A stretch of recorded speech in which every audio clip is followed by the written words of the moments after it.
우리 감독님 말씀하셨다시피 암 환자를 뭘 먹어야 하나 너무나 많은 광고가 쏟아지잖아요. 또 너무나 많은 정보가 쏟아지잖아요. 이제 슈퍼푸드라고 하더라도 내 몸에 맞지 않으면 이게 또 과하게 말씀을 드리면 어떻게 보면 좀 독이 될 수도 있거든요.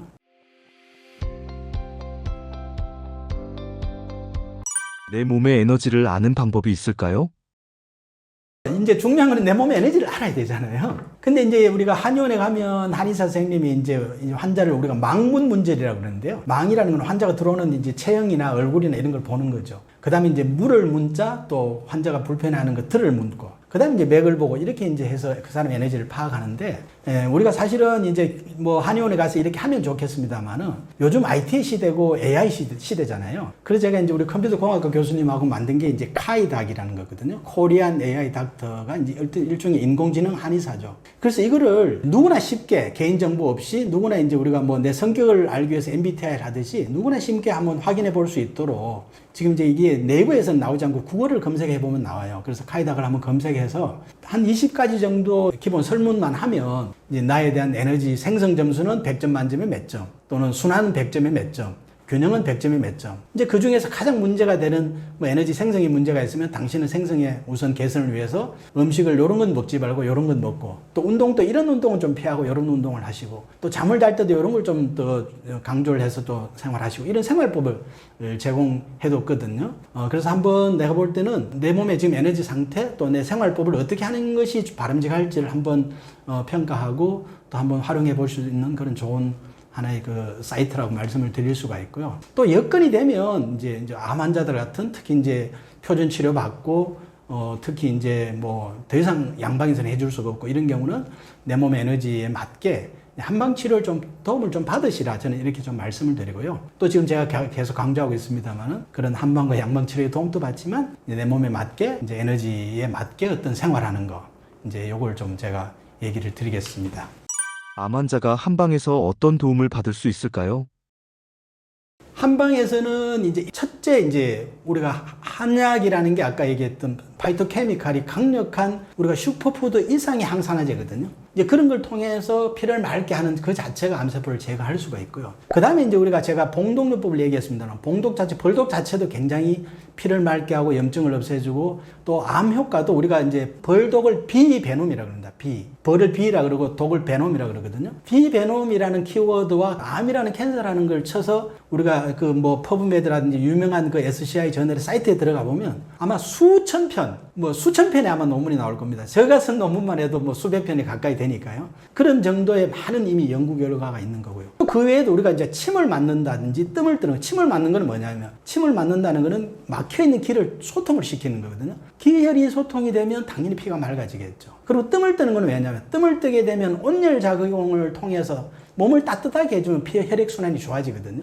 이제 그런 것들도 뭐 부항도 마찬가지고, 그 다음에 우리가 얘기하는 한의원뿐만이 아니라 뭐 경우에 따라서 명상이라든지 단전호흡 이런 것들도 다 사실은 몸의 에너지를 안정시키고 나름대로 순환을 시켜주면서 피를 맑게 하는 호흡법 같은 거요. 다 이제 그런 거에 해당이 되는 거죠.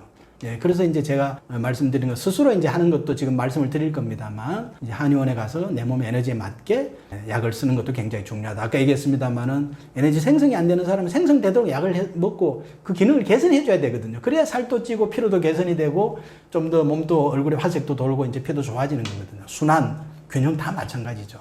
이제 그런 도움을 받을 수가 있을 겁니다. 표준 치료를 거부하고 자연 치유를 하겠다는 환자에게는 어떤 말을 해주고 싶으신가요? 저는 사실은 어떻게 보면 이게 어떤 방법이 가장 좋다고 얘기하기는 저는 조금 어려움이 있습니다. 하지만 제가 이제 일반적으로는 일단 암 덩어리가 있으면 뭐 수술이 사실 두렵고 겁나지만 암 덩어리 그냥 일단은 먼저 암세포를, 가장 많은 암세포를 몸에서 드러낼 수 있는 방법이니까 저는 수술은 하라 그러거든요. 그렇지만 이제 우리가 항암이라든지 방사선 부분은 고려해 볼 부분이 있다.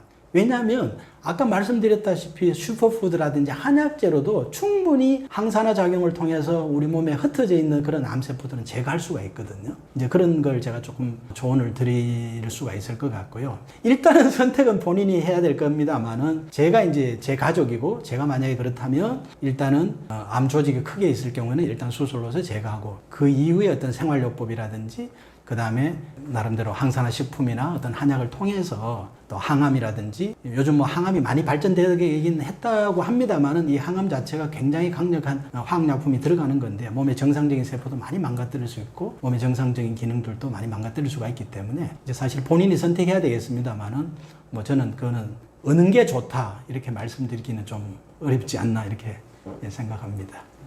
수많은 항암 음식 중 암 환자는 어떤 걸 먹어야 할까요? 네, 우선 이제 내 몸의 에너지에 맞는 생활법 제가 말씀드렸습니다만 구글에서 이 카이닥을 한번 쳐서 KAIDOC를 쳐서 한번 해보시고요. 그렇게 몸에 맞는 이제 음식을 일단 선택하는 게 좋은데 오늘 이제 제가 조금 대표적으로 조금 말씀을 드린다 하면은 우리 감독님 말씀하셨다시피 암 환자를 뭘 먹어야 하나 너무나 많은 광고가 쏟아지잖아요. 또 너무나 많은 정보가 쏟아지잖아요. 그래서 이제 주로 이제 찾는 게 우리가 항산화 식품이죠. 그래서 우리 항산화 식품은 뭐 빨주노, 초보라고 제가 얘기했습니다. 그런 색깔이 진한 그런 식품들은 다 사실은 어떻게 보면 슈퍼푸드고 항산화 식품이거든요. 그래서 다 어느 한 곳에 구애하지 말고 좀 골고루 먹을 필요가 있다. 그건 왜 그러냐 하면 그 색깔에 따라서 가지고 있는 성분에 따라서 작용하는 부위도 다르고 작용하는 또 기능도 어떤 메커니즘도 달라요. 기전도 달라요. 그렇기 때문에 좀 다양한 색깔의 음식을 먹는 게 좋겠다는 말씀을 드리고요. 이제 하지만 제가 또 계속 지금 제가 내 몸의 에너지에 맞게 얘기를 하잖아요. 이제 슈퍼푸드라고 하더라도 내 몸에 맞지 않으면 이게 또 오히려 어떻게 보면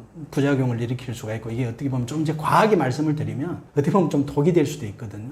이제 예를 들어서 평소에 내가 소화도 안 되고 손발이 차고 소화 기능이 에너지 생성 기능이 약한 사람이 우리가 보면 브로콜리나 케일 같은 거 이런 우리 생채소를 녹즙으로 먹으면 굉장히 좋다. 피도 맑게 하고 우리가 항산화 효과 좋다. 이런 얘기를 많이 합니다. 보면. 이제 그런 경우에 사실은 이런 경우는 찬 걸 먹게 되면 위기능이 약하기 때문에 소화시키기도 어렵고 또는 찬 걸 먹게 되면 찬 걸 데워야 되거든요. 그 데우는 데서 에너지를 뺏기게 되고 몸의 기능이 더 떨어질 수가 있는데 이게 몸이 좋다고 매일 아침에 이제 이렇게 먹게 되면 사실은 오히려 더 도움이 아니라 뭐 굉장히 마이너스가 될 수가 있죠. 이제 이런 걸 또 주의하셔야 되고요. 또 이제 에너지 순환이 안 되는 경우는 뭐 늘 붓고 몸에 체지방이 많고 비만한 사람인데 우리가 보면 요즘 뭐 견과류가 또 이게 오메가3나 이런 좋은 또 기름이 많다고 해서 견과류 또 꼭 먹으라고 많이 얘기하잖아요. 또 이제 기름 같은 경우도 올리브유 같은 경우 얘기 많이 하죠. 이제 그런데 사실은 순환이 안 되는 사람은 몸에 안 그래도 체지방이 많거든요. 체지방이 많은데 견과류 먹고 몸에 좋다고 또 올리브유 먹고 이러면 사실은 좋은 지방이라고 하더라도 이미 이 사람은 어떻게 좋은 지방이든 나쁜 지방이든 지방을 덜어내야 될 상황이거든요. 그러면 지방이 더 끼게 되면서 기혈의 에너지 순환이 더 안 되죠. 아까 얘기 드렸습니다만은 기름이 많다는 거는 에너지가 가는 경락에 이끼가 꽉 껴 있는 걸 자꾸 이끼를 더 만들어주는 그런 꼴이 되기 때문에 이제 주의를 해야 되겠고요. 그 다음에 이제 에너지 균형이 깨진 사람은 아까 얘기했습니다만은 우리가 수면을 통해서 호르몬이 생성되고 이렇게 해야 되는데 또 체질적으로도 비뇨생식 기능이 약하고 이런 경우는 몸의 물의 에너지, 이 호르몬의 에너지가 좀 부족하기 때문에 기가 위로 뜨면서 성격도 좀 급해지고 잠도 안 오고 예민해지고 이런 거거든요. 그렇지만 우리가 이제 대표적으로 우리가 몸을 좋게 하는 뭐 기능식품이라 그러면 생각나는 게 뭡니까? 홍삼이잖아요. 홍삼, 인삼. 또 사실은 이 몸에 에너지 생성이 안 되는 사람이 많으니 홍삼, 인삼 먹는다. 이거는 굉장히 좋은 어떻게 보면 항암식품이 되고 좋은 식품이 되거든요. 그렇지만 에너지 균형이 깨진 사람은 몸에 부족한 게 불의 에너지가 아니고 물의 에너지란 말이에요. 그런데 사실은 불의 에너지가 넘쳐서 지금 문제가 되는데 홍삼이나 인삼 같은 걸 먹게 되면 이 이제 균형이 더 깨지면서 더 몸이 열이 나고 또 예민해지고 이제 이런 문제가 생긴다는 거죠. 그래서 우리가 슈퍼푸드도 이 내 몸에 맞게 먹는 게 중요하다. 그럼 이제 내 몸에 맞게 어떻게 먹을 거냐? 제가 이제 한번 말씀을 드리죠.